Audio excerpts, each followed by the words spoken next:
اعوذ باللہ من الشیطان الرجیم بسم اللہ الرحمن الرحیم۔ عزیزان اسلام، ایک اور فتنے نے جنم لیا ہے اور یہ فتنہ چارسدہ سے اٹھا ہے۔ چارسدہ صوبہ سرحد کا ایک ضلع ہے اور چارسدہ ایک شہر ہے اور انتہائی معزز حامیان اسلام اور اسلام کے پیروکاروں کا ایک علاقہ ہے۔ لیکن افسوس کی بات یہ ہے کہ وہاں سے ایک اور فتنے نے جنم لیا ہے اور ایک ایسا شخص جو اپنے آپ کو پیغمبر تسلیم کروا رہا ہے اور یہ دعویٰ کر چکا ہے۔ تو عزیزان اسلام، آپ سے گزارش ہے، خاص طور پر ان علماء کرام سے گزارش ہے کہ آپ اپنی تعلیمات میں تھوڑی سی تبدیلی پیدا کریں۔ یہ یاد رکھیں کہ آپ کو اللہ تعالیٰ تک رسائی نبی پاک محمد صلی اللہ علیہ وآلہ وسلم، محمد بن عبداللہ بن عبد المطلب عربی ہاشمی کے بغیر اللہ تعالیٰ تک رسائی نہیں ہو سکتی۔ چاہے کوئی ولی ہے، چاہے کوئی پیر ہے، چاہے بہت بڑا عالم ہے، چاہے جس قسم کا بھی ہے، اسلام میں داخل ہونے کا صرف اور صرف ایک یہ مطلب ہے کہ آپ امتی کے طور پر اسلام میں داخل ہوں گے، اور آپ امتی کے طور پر امتی محمد صلی اللہ علیہ وسلم، محمد بن عبداللہ بن عبد المطلب عربی ہاشمی، یہ حضور پاک صلی اللہ علیہ وآلہ وسلم کا وہ تعارف مبارک ہے جو آپ کو اپنے بچوں کو ذی شعور ہونے کے بعد فوراً ٹرانسفر کرنا ہے۔ یہاں پر ایک بحث چھڑ چکی ہے کہ اسکولوں میں ختم نبوت پر کام ہوا جائے، اسکولوں میں سکھایا جائے کہ محمد صلی اللہ علیہ وسلم کون تھے، یونیورسٹیوں میں سکھایا جائے، کالجز میں سکھایا جائے۔ تو آخر مجھے یہ بتائیں کہ یہ ماں باپ جو والدین ہوتے ہیں، یہ کس مرض کی دوا ہوتے ہیں؟ یہ اپنے بچوں کی پیدائش پہ جو خوشی مناتے ہیں، ان کے کانوں میں اذانیں دیتے ہیں، اقامت دیتے ہیں، تو آخر کس لیے کرتے ہیں؟ اور پھر ایسا ماحول کہ جس ماحول میں کوئی شخص اللہ تعالیٰ تک رسائی چاہتا ہے تو اس بات کو یقینی طور پر تعلیمات کے اندر شامل کر دیں کہ محمد صلی اللہ علیہ وآلہ وسلم تک کے بغیر اللہ تعالیٰ تک رسائی قطعاً ناممکن ہے، قطعاً ناممکن ہے۔ قرآن آپ کو کس نے دیا؟ قرآن ہمیں حضرت محمد صلی اللہ علیہ وسلم، محمد بن عبداللہ عبد المطلب نے دیا، تبھی یہ قرآن کہلایا جاتا ہے۔ اور اس قرآن پاک کی صداقت کے پیچھے صرف اور صرف حضرت محمد صلی اللہ علیہ وسلم کی صداقت و امانت موجود ہے۔ اگر احادیث مبارکہ کا آپ عمل کرنا چاہتے ہیں تو احادیث مبارکہ پر عمل کرنے سے پہلے آپ کو محمد صلی اللہ علیہ وسلم کی محبت اپنے دل میں ہونی چاہیے، تبھی آپ کا قرآن کمپلیٹ ہوگا۔ کوئی شخص بھی اللہ تعالیٰ تک بغیر محمد صلی اللہ علیہ وسلم کے نہیں پہنچ سکتا۔ اگر کوئی یہ دعویٰ کرتا ہے تو یا تو وہ یہودی ہے یا وہ قادیانی ہے، اور یہ قادیانیت آج کل دلوں میں پھیلتی جا رہی ہے، قلوب میں پھیلتی جا رہی ہے۔ تو اس لیے تمام علماء کرام، تمام مدارس کے علماء کرام سے گزارش کرتے ہیں، تمام مشائخ اعظام سے گزارش کرتے ہیں کہ ہماری ان چیزوں کو مد نظر رکھیں، اپنے مسلمان طلباء میں ان کو پھیلائیں، ٹھیک ہے نہیں؟ اب ہر چیز میں آپ جو ہے تو اساتذہ اور علماء اور ان کو شامل کریں گے کہ یہی قادیانیت کا مقابلہ کریں گے، یہی یہودیت کا بھی مقابلہ کریں گے، یہی جو ہے تو آپ کو اسلام سکھائیں گے، تو یہ آخر ماں باپ کو جو ہے تو تعلیم کیوں نہیں دی جاتی؟ بچپن سے ان کو تعلیم دیں گے تب جو ہے تو یہ بڑے ہو کے اچھے ماں باپ بنیں گے، اپنے بچوں کی تعلیم تربیت خود کریں گے۔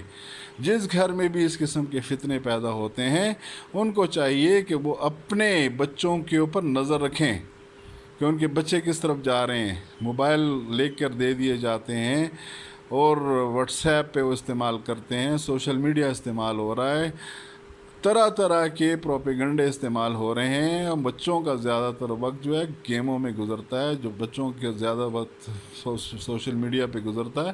تو آپ اپنے بچوں کو سنبھالیں، یہ 3 سال سے 4 سال کا بچہ، 5 سال کا بچہ، 6 سال کا بچہ، جتنے بھی بچے ہیں، چاہے وہ لڑکیاں ہیں لڑکے ہیں، ان کو ماں باپ اپنی خود تعلیم دیں، ان کو سمجھائیں، محمد صلی اللہ علیہ وسلم کا پورا تعارف سمجھائیں، ہم نماز کے لیے ان کو کھڑا کر دیتے ہیں، نماز سکھاتے ہیں، لیکن نماز سے پہلے یہ سکھائیں کہ آپ نے اللہ تعالیٰ کے سامنے حضور کھڑا ہونا ہے، نیت کرنی ہے، تو نیت سے پہلے آپ کے دماغ میں ہونا چاہیے کہ آپ امت محمدی کے طور پر آپ نے اللہ تعالیٰ کی حضور پیش ہونا ہے، اس کے علاوہ دوسرا کوئی روپ آپ کا قابل قبول نہیں ہے۔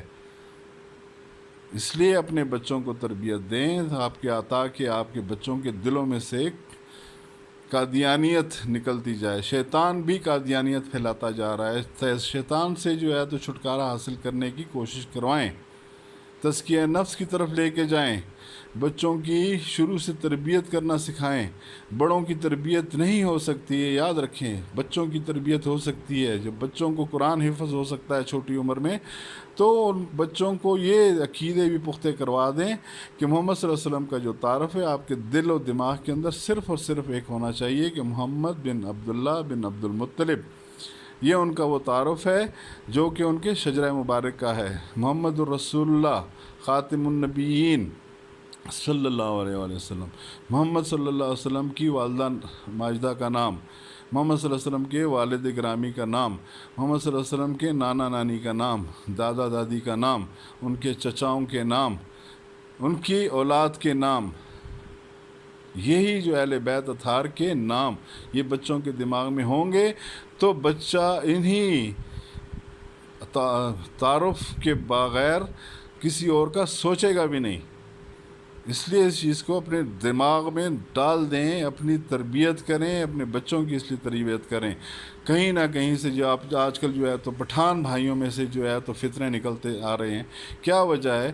ہر شخص فطری طور پہ اللہ تعالیٰ سے محبت کا اظہار کرتا ہے، ہر شخص، لیکن اللہ تعالیٰ تک رسائی صرف اور صرف محمد صلی اللہ علیہ وسلم کے پیروکاروں کو نصیب ہوتی ہے۔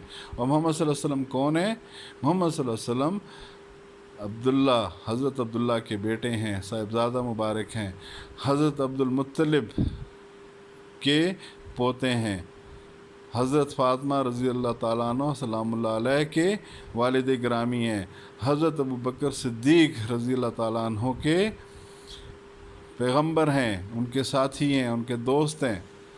تو صحابہ کرام کی جو بھی شان بیان کرنا چاہتے ہیں، صحابہ کرام کی جو تعظیم اور احترام کے لیے جنہوں نے آواز اٹھائی ہے، وہ کم از کم محمد صلی اللہ علیہ وسلم کی تعظیم کے لیے تو آواز اٹھاؤ۔ تمام کے تمام جو ہے تفرقوں میں پڑھتے جا رہے ہیں، جبکہ اللہ تعالیٰ نے حکم دے دیا ہے لا تفرقوا لا تفرقوا لا تفرقوا واعتصموا بحبل اللہ جمیعا ولا تفرقوا۔ اور یہ آیات کریمہ محمد صلی اللہ علیہ وسلم کے دہان مبارک سے ادا ہوئی ہیں۔ سب سے پہلے جو ادا ہوئی ہیں، اللہ تعالیٰ کا یہ حکم حضرت محمد صلی اللہ علیہ وآلہ وسلم کے دہان مبارک سے، ان کی آواز مبارک سے ادا ہوا اور تبھی قرآن کہلایا۔ تو اللہ کے بندو، اپنے عقائد کی اصلاح کرو۔ محمد صلی اللہ علیہ وسلم کے بغیر کچھ بھی نہیں ہے۔ جب آپ کو اللہ تعالیٰ نے کہہ دیا ہے، آپ کو اللہ تعالیٰ نے محمد صلی اللہ علیہ وسلم سے کہلوایا ہے، لا الہ الا اللہ، لا الہ الا اللہ، لا الہ الا اللہ، محمد رسول اللہ صلی اللہ علیہ وآلہ وسلم۔ تو آپ اس چیز کے اوپر اپنے عقائد کی تشریح کریں، اپنے عقائد کو ٹھیک کریں، اور محمد صلی اللہ علیہ وسلم سے محبت کا درس اولین طور پر اپنے بچوں میں ٹرانسفر کریں۔ صرف اور صرف احادیث مبارکہ یاد کروا دینے سے کچھ نہیں ہوتا۔ بہت سارے فرقے ایسے ہیں جو احادیث مبارکہ کو اپنائے ہوئے ہیں، لیکن محمد صلی اللہ علیہ وسلم کے محبت کو اپناتے نہیں ہیں، ان کے عشق کو نہیں اپناتے۔ تو محمد صلی اللہ علیہ وسلم، جس طرح یہ قادیانی مرزا قادیانی نے اپنے آپ کو جو ہے تو نبی بنا کر پیش کیا ہوا ہے، تو آپ خود سوچیں کہ آپ لوگ قرآن سے ان کو کیا دے رہے ہیں۔ وہ لوگ جو ہے تو دلی طور پر قادیانی ہوتے جا رہے ہیں، بظاہر قادیانی ہوں کہ نہ ہوں، لیکن اندر سے وہ قادیانی ہوتے جا رہے ہیں۔ ایمان کا تعلق تو قلب سے ہے۔ جب آپ کے قلب میں محمد صلی اللہ علیہ وسلم کی محبت نہیں ہے، محمد صلی اللہ علیہ وسلم کا مکمل تعارف نہیں ہے، تو آپ بھلے قرآن پڑھتے جائیں، آپ کو کیا حاصل ہونا ہے؟ آپ نے اللہ تعالیٰ کے حضور پیش ہونا ہے، آپ نے اللہ تعالیٰ کے سامنے جان دینی ہے، اللہ تعالیٰ کو جان دینی ہے۔ تو صرف اور صرف ایک روپ میں آپ نے اللہ تعالیٰ کو جان دینی ہے، اور وہ ہے حضرت محمد صلی اللہ علیہ وسلم کا امتی بن کر، دل و جان سے امتی بن کر جان دینی ہے۔ تو تحریک خانیہ خوشنودیہ تحریک تحفظ ختم نبوت صلی اللہ علیہ وسلم کی طرف سے یہ ایک پیغام ہے، آپ لوگ خود بھی سنیں، شیئر کریں، پسند آئے، اگر اس میں کوئی شرعی غلطی ہو تو معافی کے طلبگار ہیں۔ شکریہ، السلام علیکم ورحمۃ اللہ وبرکاتہ۔